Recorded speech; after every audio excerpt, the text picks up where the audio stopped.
Hello everyone, and welcome back for a final episode of redesigning ancient Pokemon for a Legends Arceus style story set in the Ancient Unova region of Alios.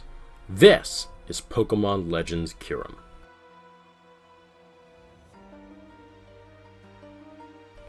Today, for the finale of this mini-series, I have some great stuff for you all, including the final editions of my map, my completed telling of the story, and of course, what you've all probably been waiting for, my final design for the 100% Kyurem form. With it being the finale, of course, I have a lot of retrospective thoughts about the series, but much of it I will save for the end in lieu of getting to the whole reason why you're all here in the first place. Before I get into that, though, I want to show you my final map change. A lot of people commented on the fact that part of my map made very little sense as it left out the village bridge, which was supposed to be a small village that was flooded with a bridge built over it for the villagers to live on. This is supposed to be tied into Kyurem's original story, and so it would have to be part of my map, and I felt that it made a perfect addition to the story that I wanted to tell. Of course, you'll all get to see how this plays into the story later on in this video, but for now, on to the big stuff. For the maybe two people who don't know Kyurem's backstory, let me explain. In the original Black and White games that came out in 2011, the legendary duo Reshiram and Zekrom were the two dragons that were the box legendaries, and they were supposed to represent yin and yang, and the balance between the two, with Reshiram apparently representing Yang with the fire type and Zekrom Yin with the electric type. In the lore, it was said that these Pokemon were once one powerful creature that split in a battle between two brothers long ago, leaving the black side in Zekrom and the white side in Reshiram. But there was also a third husk called Kyurem. Kyurem is a dragon and ice type, and although to my understanding, the ice type has never been explained officially, I always understood it as the ice type representing the cold husk that was left behind when the other two split off, i.e. Kyurem. And in the second game, we got some additional lore, where we learned that Kyurem could partially be fused back together with one of the other two Pokemon. But, importantly, we never got a complete form. Well, until today. So that's the canon story that we have as a springboard for me to tell my own. In designing a Kyurem 100% form, I wanted to make it obvious that it was the original fusion between the three, in the way that it showed the physical characteristics of all three designs in this one, without feeling cobbled together. I decided very early on that I wanted my version to have an upturned pose reminiscent of Zekrom and Reshiram's, as even though Kyurem in its original form is crouching like a T-Rex, I felt like that was meant to resemble its, lack of a soul, it being an empty vessel and such. I started the drawing process on stream where I did out a few basic sketches surrounding my idea. I decided the main visual holdover from Zekrom would be its arms, as it was the most visually distinct part of its body, and same for Reshiram, I chose Reshiram's wings. I also toyed with the idea of giving this Pokemon some more robotic features like Kyurem has, like the half-wing shells that I reasoned would sort of be a base for Reshiram's wings, and the claw that would hold the generator on the tail. Around the midpoint of the stream, I did some studies around those features so I could get a better understanding of their more complicated shapes, but as you'll see, I dropped most of those ideas by the end. Another idea that I originally really liked by the end of the stream, but then again decided to forego in the final form, was, well, I don't quite know what to call them. These hoses that connect on Kyurem's back in the white and black forms to their tail generator. I originally wanted to include them as they visually do convey the idea that there's a lot of possibly unstable power inside this Pokemon, but it also felt very Frankenstein's monster, which may have worked for the other two, literally being fused together, but I didn't feel like it was elegant enough for this original unbroken form. I tried to use the balance of blacks and whites in the features that I brought over from Reshiram and Kyurem, and I used the feet of the white Kyurem design as, honestly, they were the coolest out of all of the other designs. I also directly used the pose of Zekrom in the final version, as I imagined this Pokemon's pose to be, well, closest to Zekrom's. Though I wanted the head to be unmistakably that of Kyurem. I did add an area of white plumage on top to give a little more Reshiram flair, as I felt in my penultimate design it was the least represented out of the three. Even though I did want a lot of Kyurem's features to show up in my version, I did stray away from letting any of Kyurem's ice blue into the design, as again the ice type represents the sort of emptiness of Kyurem, which is something that wouldn't be found in this design. Speaking of typing, I found it hard to accommodate the ideas of all of the typings being mashed together, and I considered for a bit just giving it a mono dragon typing. As in a lot of Eastern Dragon legends, the dragons in those stories are more gods of nature and like mythical powers, and therefore I always understood Zekrom and Reshiram's electric and fire typing respectively being representative of the original dragon having like the full spectrum of elemental powers. Someone in stream recommended that I do dragon fairy type for the same reason, that this pretty succinctly encompasses my combined elemental, like master of all the magics idea. But it also makes this Pokemon distinct from the other Unova Pokemon, as fairy type didn't exist back in Gen 5. And this Pokemon having the fairy typing would make it feel very foreign in the Unova region, which really works for its backstory.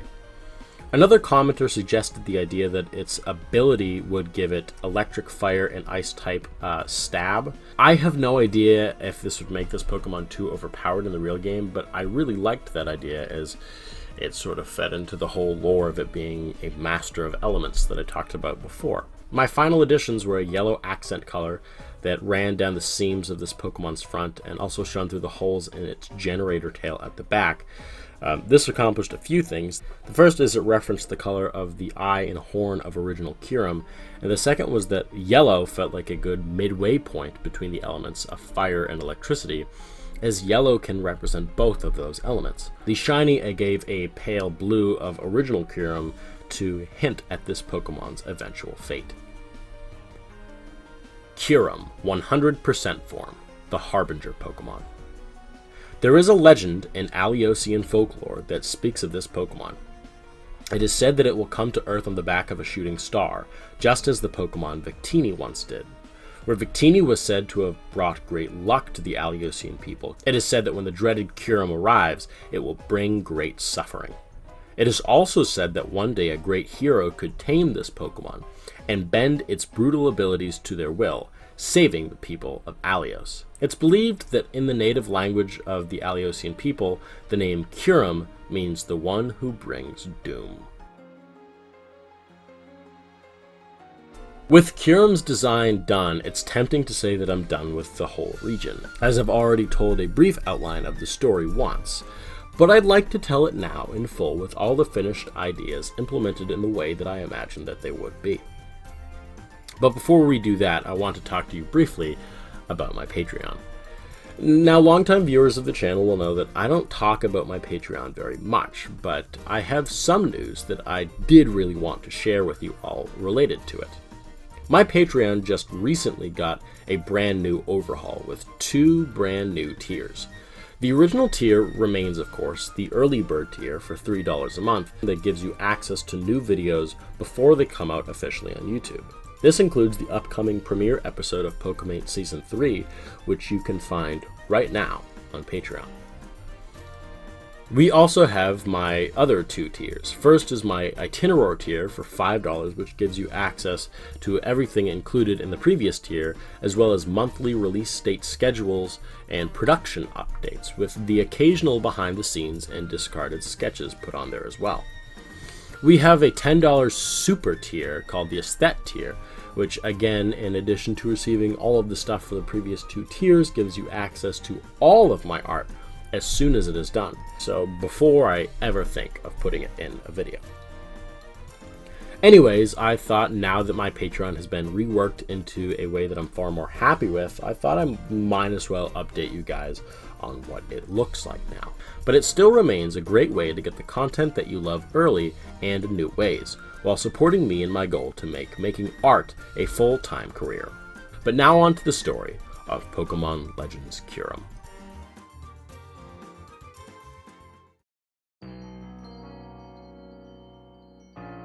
This story takes place a long time ago, in a time when the Unova region went by another name, Alios.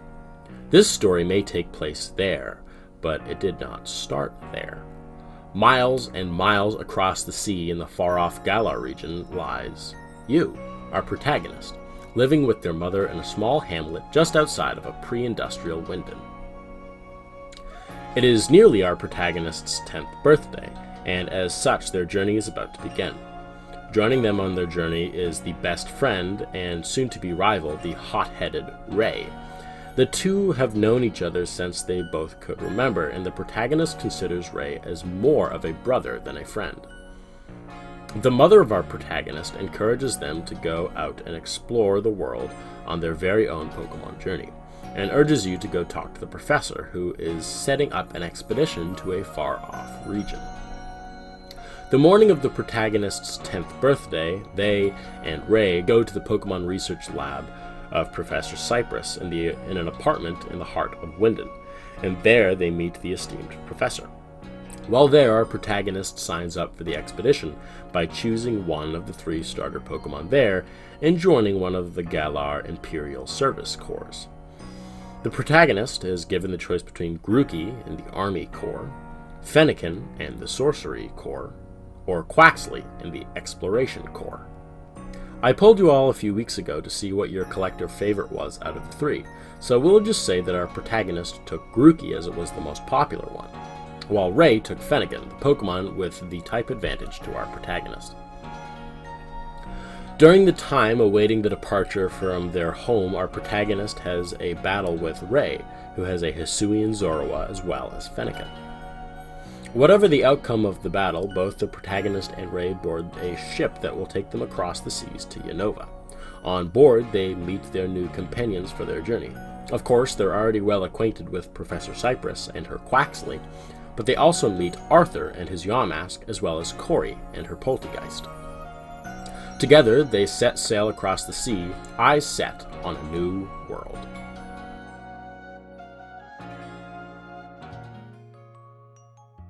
2 months later, our companions arrive in the newly constructed Castelia colony. This camp/village acts as our companions' home base throughout the early sections of the hypothetical game. During the early stages, the protagonist has a second battle with the rival, where he adds a Shelmet to his team. Finding and categorizing new Pokemon in the early, more free-roam sections, the companions explore the Castelia Fieldlands and the Lacunosa Forest before encountering a massive battle. In the depths of the Lacunosa Forest, our protagonist meets a mysterious man who calls out for help, and he and his people are running from a Golurk who has gone rogue. This Golurk our protagonist battles, and it is the first of 4 noble Pokemon that they will have to defeat throughout their journey here. After defeating the noble Golurk, the man introduces himself as Eldon, the leader of the native people here called the Aliosians. Though, as we learn through accompanying Eldon back to the Lost Lorn Temple, his people are isolationist, he feels grateful for your help in saving them from the noble Golurk, and as such offers to house your companions for a few days while they rest from the battle. During the time here in the temple, the companions are taught about the Pokemon Victini, and how it came riding on a shooting star from the heavens to bless the Aliosians with luck and knowledge on how to build their secretive and advanced civilization. But it also brought the knowledge that one day a Pokemon called Kyurem would fall from the sky in the same way and bring suffering and loss to their people. It is also said that a Dragon Master could tame this Pokemon and spare the Aliosian people this suffering. Professor Cypress offers to open a relationship between the people of Alios and the imperial people of Galar, as the Galarians have an army that may help them against Kyurem. Eldon hesitantly accepts under the terms that one of her companions defeats all 4 of his trial captains. Being the strongest trainers in the region, it is the only way to prove that you are the true Dragon Master, and will save their people. Ray voices his displeasure at what seems like an outdated approach to an important decision like this, but begrudgingly accepts along with the rest of you. So this becomes the mission at the beginning of this story. Traveling across the Castelia Bay by ferry and traversing through the Pinwheel Forest, the protagonist battles the first captain, Drogo, and his ghost-type Pokemon, Galvantula, Amoonguss, and Watchog. After defeating Drogo, there is another rival battle with Ray. He wants to see your improved strength since beating this important trainer. And at this point he has added a Golett to his team, and his starter has taken on its second form. After traversing the caves and going north through the Black&White village and up the Undella marshlands, the traveling company arrives at a temple in the middle of Undella Bay with the help of the first ride Pokemon Carracosta. There at the temple, the protagonist battles the water-type Captain Marin and her Pokemon Carracosta, Jellicent, and Samurott. Setting their sights on the third captain across the region, the company experiences a few side events on their journey across the northern portion of the land. Just outside of Lacunosa village is a noble Heatmore that needs to be defeated, and after coming to the Valley Bridge and taming the ride Pokemon Braviary, the companions make it across the continental rift onto the icy sheets of the Opelucid Icelands. While there, our companions battle with a noble Beartic. Taming the third ride Pokemon Excadrill in order to climb the sheer cliffs of the mountains in this area of Alios. After coming to the southern Mistralton Valley, the player character battles the third trial captain, Sky, and her flying-type Pokemon, Braviary, Archeops, and Swanna. Just before the final trial captain, two major battles take place. The first is a battle against the noble King Gambit in the Mistralton Valley, and the second is another rival battle on the steps of the Draginspiral Tower. Here, Ray's team sees an addition of an Axew, as well as an evolved Zoroark, Golurk, and Galighton. After the battle, Ray speaks with the player about how excited he is that this pointless task will finally be over soon, and their goal of uniting Galar and Alios will soon be accomplished. In the Draginspiral Tower, the captain is revealed to be Eldon himself, who wishes to test your might with his Dragon-type Pokemon, Zweilous, Druddigon, and Haxorus. Upon the defeat of Eldon, your task is complete. You and your companions are brought to their secret capital, a town in the far north known as the Village of Dragons, which in modern Unova is Anvil Town.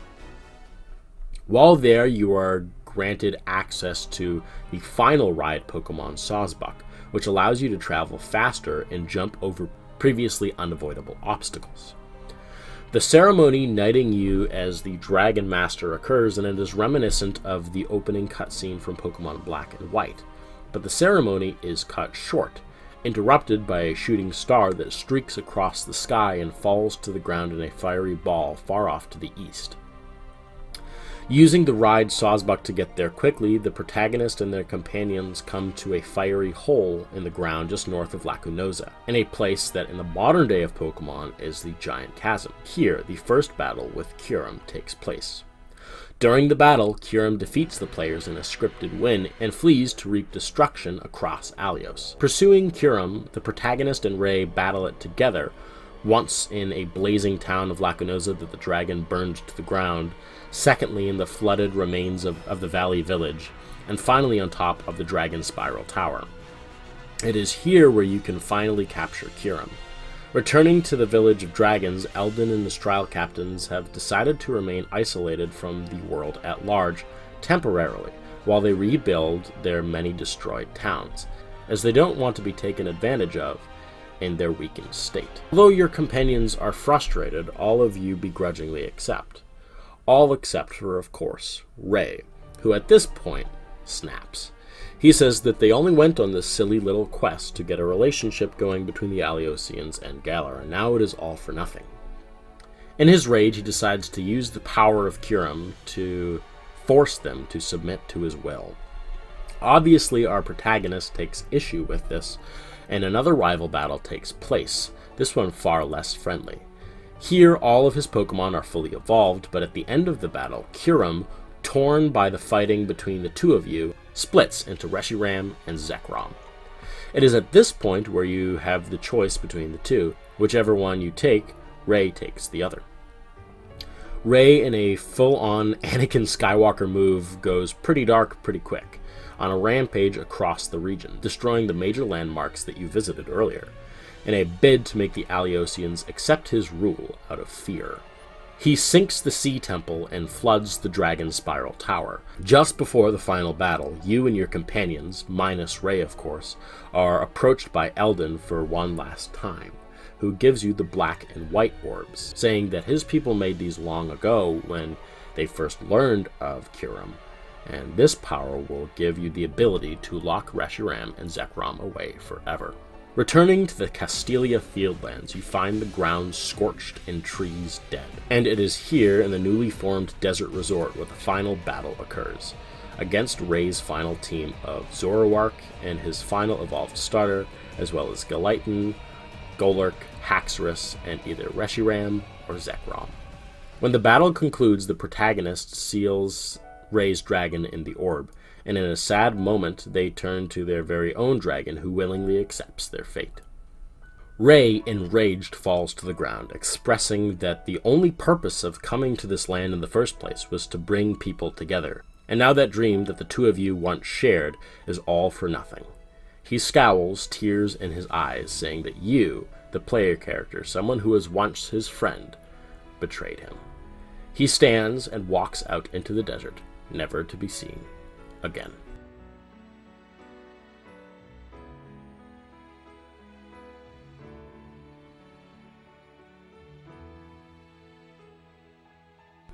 The aftermath of the Legends Kyurem story is a sad one. Locking the Black and White orbs away in the Lost Lorn Temple, your companions find that most of the Alliosian people have fled out of Alios, all except for the people of the Valley Village, who are building a bridge over their flooded town for them to live on, and the people of Lacunosa, who are rebuilding a fortified town in fear that Kyurem will attack again. You believe that that's impossible, as the two dragons are sealed away, but the people of Lacunosa say that Kyurem still exists, or rather a cold shell of its former self does, and it resides in the giant chasm to the north. Returning to the Castelia village, you and your remaining companions ally with the people of the village bridge and Lacunosa town to build a safe and prosperous new region for everyone, rebuilding the lives of the people there so that something tragic could turn into something beautiful.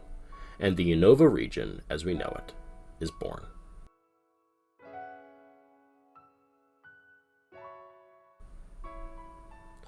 So that puts a bookend on Pokémon Legends Kyurem. Wow, for what was originally supposed to be a simple mini-series between seasons of Pokepaint, I feel like this series has become something very special.